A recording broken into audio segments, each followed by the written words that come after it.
Enya kwasinsia atnase the obon krata no so ewa ha ena ya wada ntisa na ye no na afi yewie na kwan be ma be phone lines no na etie for won so wa be me komado dodo no a na atwetwe no anapɛ enti ye kado na ben wo phone menya be phone lines ne pɛ me ma wakwanya na won so wa kyerɛ wadwen ewon koma ya twetwe meyo enya wa Sije boko de ya adom ne o man ni nyen koma ni de no but quick one on this. We international students Morocco abetimi ayadwuma. So I don't know why. I mean, so this is the process. I can't abetimi afa so ayadwuma say visa na de ma de kosua de ende and permit to man fanya adwuma. So ntu kwa opa adwuma. Na said we application be apply for multimedia, or apply to Despite Media, or apply to Omni Media. It no be approve you no. Also no ma krata or the be your working permit at the amount. No it me dey adwuma. Okay. And see so when it say the other European countries now automatic here we no na obekɔ straight no. But Morocco there nipa adwuma na be fa no. Adwuma na be boa mo nya work permit because student visa na dey man work permit in count. Yeah.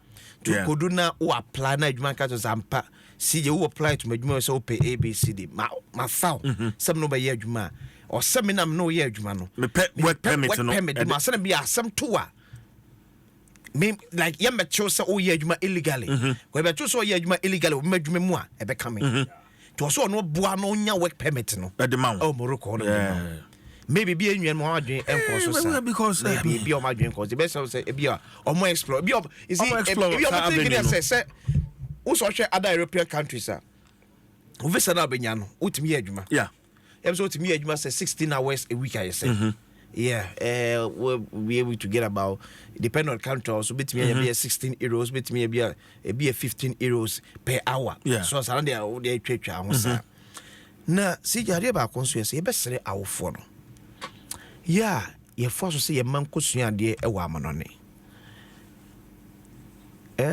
asma make a painful day but it's no krobi one was on the eka no kromi is a buying country obi aso nkwa brochiri kosua de you applied that is it when I apply and also show botomu a enso additional kwa kosua nti aga na baye dey enso as na but okay se metimi aso as na me so won hyehyeye me hye so at least uye obi a umode mo wo nwumam ekwa animu yeah also that dance be dey say ampara say utimi show ebi nifie utimi sane ma ba ko mini me enso ya magye to mahwew no odoko oma etimi ministry bien we budget onya 100% distribute like this basis ka onya 100%. There's no ministry. There's no single allocation ministry. So be 100%. Yeah, Ministry of Communication say per 100 million cedis. Now within a year about 100 million cedis man e bin sida. Kakra. That is it. Yeah. So it tells you say a basic asem na kasa nwie peyo. E so your bata na be atum say me ba enko abrochire nko sua there. There will be a gap. O second twem. Anyway, we be kro my lucky. Oko other countries and schools ne pam adisuafo no. Omomo government scholarships because the student agreement school no any adisuafo no assign e wo mu say so scholarships so a nipa na o ma scholarship ni school ni ni twaka bia school ni fa ni efa say ma say eya aban say ye ankra school ni fa say o ye third party it won't deal with that nipa no another aban no o se wo na wa ba me school na me no wa asem e the school fees ni ma ya wo na me abedan ka me ntwe krata nko ma aban say aban woman crofo ba because aban me pay school mo bia it be straw for no so no yes ye ni bi emu odin se ni bi ni mu odin sa na etimi ma ba no kwa brochira na Ghana ha na betimi ade amana when you mo ka say me adwane e bedi o sije ye nyo so e the engineering yeah okay university yeah so me chan okay university ye bi enya kura na school fees kwa na ka ma ya and the Kenyans ko meti ase sa ban se kasam hye na nye papa sa it school fees e betimi a hye kaka but no obedi de aha so de o betimi ya bodwa bi de teacher me kura be kakra bra wodi yeah and I'm this issue about scholarships that CJ Demma DNT the scholarship so kusua de me ya know as if we scholarship kusua bibi bra no because classes so ji we na akosua de o no wi a se je unka ho ukosua de o no ne unka ho obesamba die nti na oba wodo nim de na akonya no eseba me kwa Azerbaijan Ghana adusua for Azerbaijan 5 enum ba ko owie ye just last year onya adwuma oni adwuma no kwa obewie school adwuma no twerɛ se na ye ba ya obey your practicals no ye ni agye opepe so no ye adwuma we must more minister o share employment so ka kyerɛ adwuma no nimdie na wonya no fa nko Ghana nko boa Ghana twata se etuko sua de a odi nimdie no ebeboa fie now de nimdie no okwa akopɛ eye course ayentimi nya bi wo Ghana ha no okwa akoya na me betimi esa course ni wo Ghana de die tro se makwabra na tena wiem hye nkotena mo obi ma so go the same course e bi wo Ghana ha no so maybe be a menu asafo je nso aba empire for me fa nkwa adwendwe mu the people we award scholarships to, who are they? What are they going to study? I didn't know kwakosua no se be hu hia be pa na hia de mo man Ghana se hu kura hia kura de mo man Ghana so a sa de kwakosua no ye nya kyerɛkyerɛ fo mom kyerɛkyerɛ bi wo ha no ma na because ye my numbers ne so etik akra maybe be abansa betimi asom so see so cost scholarship secretariat now hwɛ amanfo won mo se aban sort of scholarships mo enya sem keto enya de keto ebina make sure to ask yourself onanka say the mother ministry kra no ne budget or the allocation we enya 50% impo it obedient me asort we mu nyina wie don't forget say enya mo nkwa no wo hwɛ mo you will other agencies under the ministry. Yeah, the same budget is going to cater for these agencies. Because Messi our phone no. Sebi enya sa ban so be show bentino. That's what to na sewram. Because you drew point SSS secretary I mean scholarship no. You sanction ni bio. It make can say also sanction ni bio. It shouldn't be this wholesale. It shouldn't be this wholesale scholarship. Nyo kwa kusua ni ensua bi wo man Ghana mu dia fine. That was the last time we had na honorable kujeto abla kwa Ekan. Why should we allow people to travel outside our country to go and seek for medical health? It should happen. But NSC DNTNSC so yade na panene e de kone se bi eni doctor fo betimi ahwe ana. Da ni ate ase.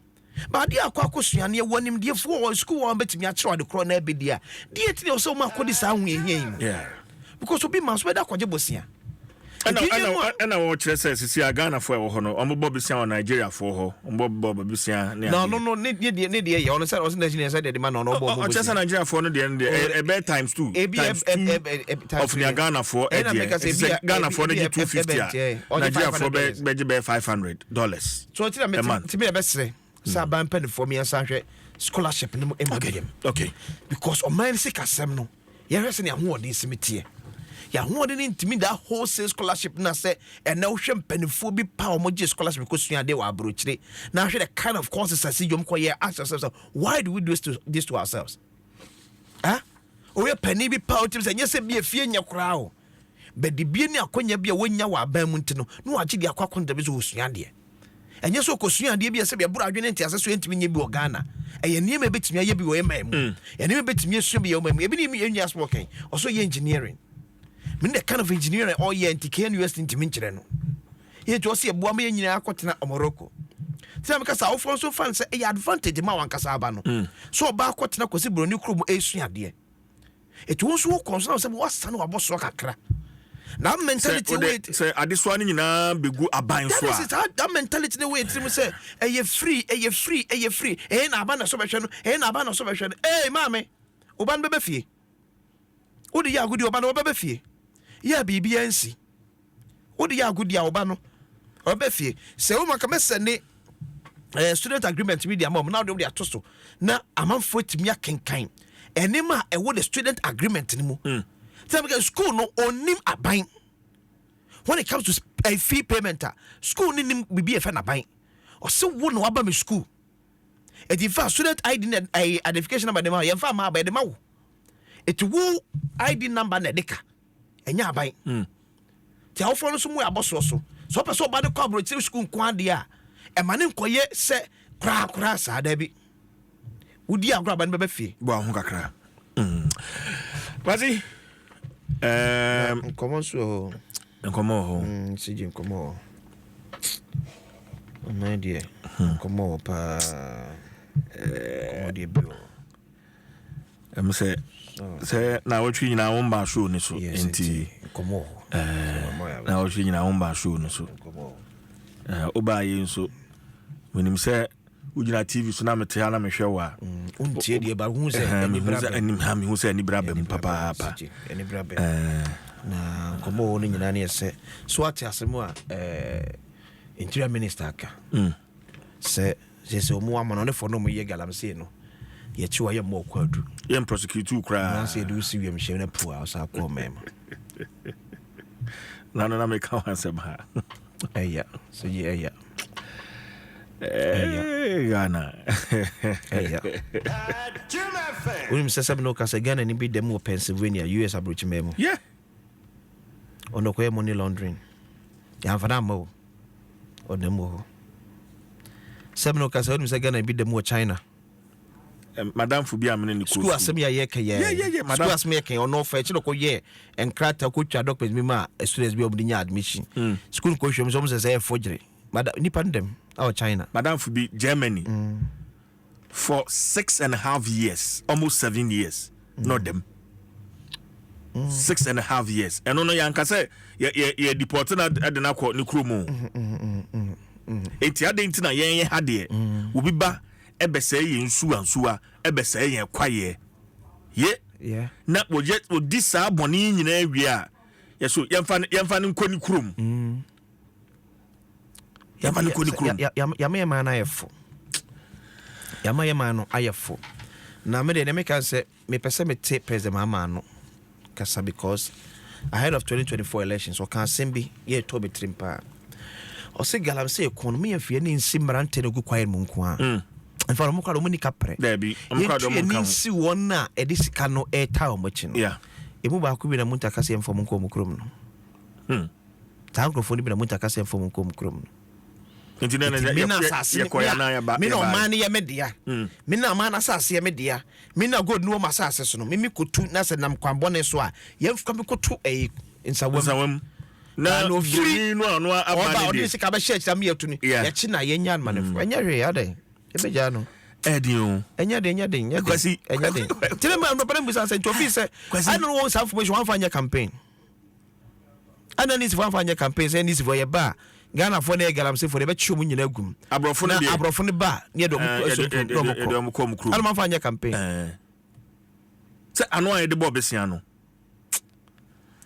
ye pen fo mu ye ne anu ana editu ya mu ye as enya nwanwa na ne hwe kroi se abrofo na agi kura kenten so and I call the center of the capital I'm on for the one and I Ghana 40 cars switch we are near cat so Ghana there and crowd o car baby a mass as be a kwangwa tell me anywhere in America ya be called na air foreigners na the center of America boss it will happen easy ko la bonne ko here ko su ko here wa am na tetu the center of crime yeah manfra na agi wakenten so ena ye kromafo no ya be yenko za wo de twa ba bi wo ohie ho ba bi ashalaja ho ba bi ma wa e jo na asem so be dwane ja kro no ko before me Africa so achu aba na ja to ma hye ne ko no fa ho ba but enye mpa mi sire me kasa e yesu ene ye ban sa na didi ye free mpa ne fo mom de akodu ba bi o modu no ye naturally ye chiri ye ho naturally Ghana ni echiri nua Ghana ni etobia be ka to so utu kwa na akoto Ghana ni entrama bi owo kra pe ba bi kwotena ene alata fom kwa kwotena Ghana ni adwe de ntim hye de nya papa sa adwen bone adwen fin pese me kubenya na ntintwetwa oye so eti sansu no aye ban bi atie mu eti ene mo wasa asofo na ja we nyina one ebo yedi ho pai bo no yesu ni nyina se me mpese sije be koso yesu ni nyina se me anya ni kwase sije enya yesu no yempe ya ho asem ye be hoahoa broni so broni tobia be hoahoa so ni ato ye nua Ghana ni ato gatem sa na ete enne fiewura sidan na ode ma han foreigner badan no ho a ode dan no be ma foreigner no na waja Ghana ni nu a ɛsɛ nkɔma no baabi no ɔde ne titoɔ no ɛnɛ adan akɛseɛ ɛwɔ nkran ha nyinaa wobɛkɔ no na ɛyɛ foreigners ahɔhoɔ ɛne yɛde efie ne yɛde ɛma wɔn mo nanse aberanteɛ bi akukuru apartment bi atimi area mu na kwasi sɛ adeɛ sana wohwɛ sɛnea nkurɔfoɔ yi dede a party ahodoɔ a ɛkɔ so hɔ Ghana ni ba kokora anim ship dealer cars Oliver Carlos say Ghana nkoa ne kura kromani wonye ho wonya asam na akɔ play station ya chu kromani ne tum na ya ho no se wonko wo don free ha. It's not funny yeah it's not funny and ya castle but me catch your pen phone say ya hwe ne ye it's not funny the way you treat Ghana for because ya kwanya na dia mam say serve us so catch them say manfra ni no ente on be ya ade na me ye ni bi ese e bone dia onko ni krom de akwasi siam so infra sante mampon sem kwa galam say wo west no ja momfa me kwa sante mampon momfa me fansa wam ni wona meda ade ni empenfo yero mo hye maburu no yawo o mo di maburu nani yawo die no mo je o yakoma mu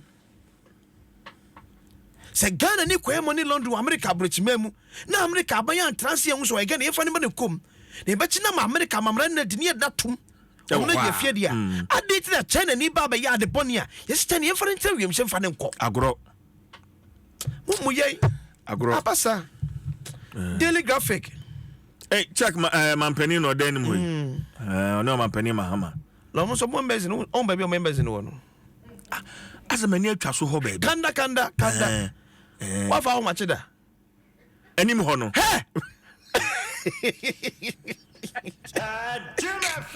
Amam for last week that's a program ya na jomen na mo na jula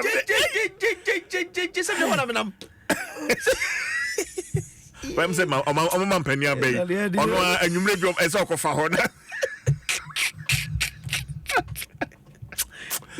Where's Ghana. Over European country. So boys but boys ade I'm also I'm just Schengen. I'm just boys me as I say so nya Schengen through checker. Let down the rest. Or the room. Or kokra. When I check the moon party as nya sem ba le busy ade na. Oh, very nice country. Baby anyhow. Baby anyhow. Baby anyhow. Yeni emu ya ho. Yeni ame atete apansam. Baby anyhow. Oh, le bia me come see ejapade yakopon de a che no we say say abrochire baby anke tax etwa Ghana beba from pa. And the US the Trump the 10% tariff at so. Emma che say ye hu free. Itwe hu baby a. Ono so nipa bone 70. Petrol no pen baby. The petrol we tax na free so. Because no petrol dia fele na yin tin ono ne petrol tank wo e betimi amfidi America for 500 years se ne fu ho ye ne wo wiase nyina o petrol din tin no on se petrol de o se o de ba tax 10% enka no yes o person o de ba more no tv save and graphics then graphics check man pani abedru Ghana ha yes no ne man pani His Excellency John Dramani Mahama etwe enkomo no nkomo hwe ni nyina efa kwan asa ma me no betimi afa so aka otuma apama no enkanka efa eye kwa ho ensem ene cars automobile industry no unso check for so ya de pa eti omo nyina kaboko betimi afa so Ghana ene check ayoko betimi aboa na kwa na feka eho ACC odwumadie no ebetimi atumpode amasa aban bi no nyina yesi yakopon ya adoma bosumi edi yanim yai ena gold board enso ehya se ya adwuma eti gold board na sameja mfi epa ho entuma na nse no ene so eba beche ebesha se aye adwuma. Communication Ministry started with debt strangulating contract yeah ready eti ora Sam George so na ebo amane o say oba Ministry of Communication as no so agu ni say poto oso anke wanye hute e ka say twom ene waje agu wono sim registration say e sign fufuro e sign ko register sim no fufuro Stubborn Academy ayo no no Stubborn Academy Honorable Sam George ono no say afi yes sign ko ne de no say ye Stubborn Academy Fonti CJ Daily Graphic enonom and about the worker so anymore the new finder US tariff to impact Ghana's cocoa, textiles and agriculture enti eno ewa hanum only 37% of Ghanaian businesses use digital payment system.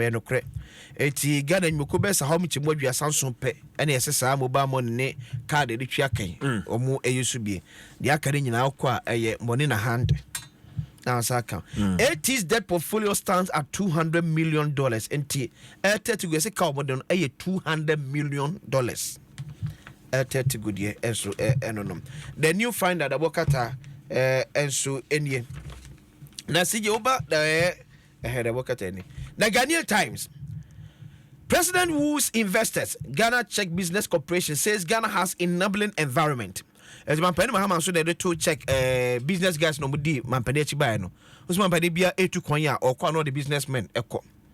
So ti check Mampani so ban seje. Also the business gurus no ebai. Okay. And Mampani Mahama ni ombo no aka chom say nyame no kwanim ne Ghana do be ye business one mu a efa papa. Oh, nyema ye maye. U business be koso to aka chro mo. Se kakra wo mo nsem wo check wonum no omfa be sisi o my Ghana into empom. High Court acquit discharges Jachi Kwesim Tawura Jachi Kwesim so yes court ajai no ono kwa na penese nka me ne bon komo but na anshara antoma security go fit try me say Jachi Kwesim yeah security operative storm in Team Forge's residence enti ora in Team Forge Reverend yeah no so yes wa kan asem mampanifo epe ho anu ye no o se se enura national security mampanifo eko ni fie se nko penachi no ena dom kumo mra hwe film so tugire mu se ahene ha eromani dia we nye ready se bibu o man no agudi ni dos dodo president ama o sorry chef ne bantem ko fo be o menye serious omunye serious woso mi ansa o omunye serious There's a mama with all due respect. Or say, Uncle Fobu says, Quasi, I mean, you be more payback and no more ye. So, Konema a season or dream one on Tiasia, Mampenisi anti committee in collaborating with the MP now make it that statement. Near Fahon Finance, Committee in CNT. Na and before to na Minister of Government Communications and nam say asma mempini kan nya nokre. On what basis? President no nya national security briefings every day no. Ono no say asenmate yenko yenhwemu. Ne ono national security form friend kan ni nkomo no. Eso no so I say asem nya nokre. And President Mama, fellow squad force is still at your disposal. Or your customer for. As more kind work something different. It's President Mama telling us say why you didn't United on the four as my fellow squad force back and she muna or kakoye yan stati yano. As some men penny can yano crana. And I said, ye man penny saying, well, CJ. He's on top. Omanpenny is on top. Fellas, and you crack and Yanabeka because Mampenny no more than Mampenna or no national security briefing or see a question. So when no cran as an intro woman to see a question. Also, then I'm saying Yanocre. Now, airport for Swatanasia, free Santa this year. No issue statements also in your investigation. Yes, and Yanocre. It's a baby, I do know a very foolish case. Yes, I read it. Then Poby didn't publish from the Ghana dear. Ope se wase wudi bone pa no wase mu a fashion MPP NDC yen MPP NDC asen be wuse CA ejuwe sa no krebi power Reverend Team Forge asen mu a won dey say pa bone sa CJ omo so bibia anto omo enim go send us do kwasi mama fa now kai Peter nso akwachi ni Nigeria ni Ben Peters eno no cars pa o share SUV sa egu efie ho no enye cars ketwa sex scandal and cash raised unveiled after arrest no yes sex of you and the New Republic Peter's Aurora Empire secret sex scandal and cash raised unveiled after arrest no me sex of you. The waiting to no ko fie ho no ana so e kwan no see no nti no ko fie. After when na am say secret be say paper free. Say no me sex of you no. Sex.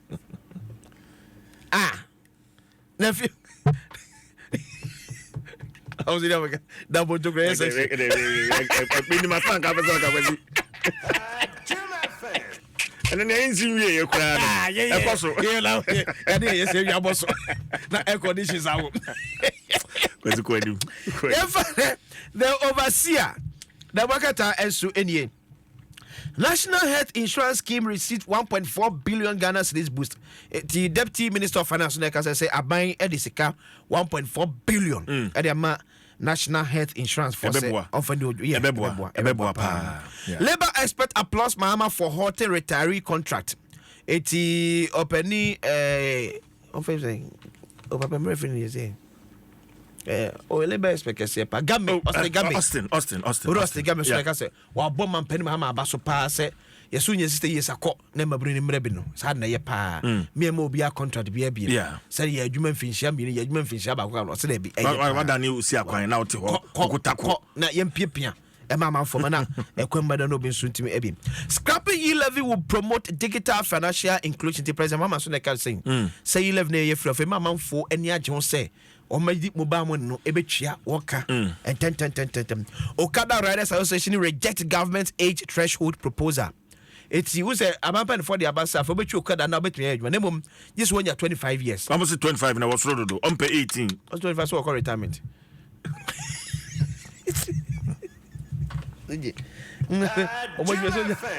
25 retirement man now.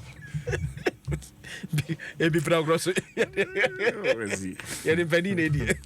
Jomo so dwa pa say abampen from kwesa answer cry no. Okay. Na age no monte so emra from. The overseer. I don't know.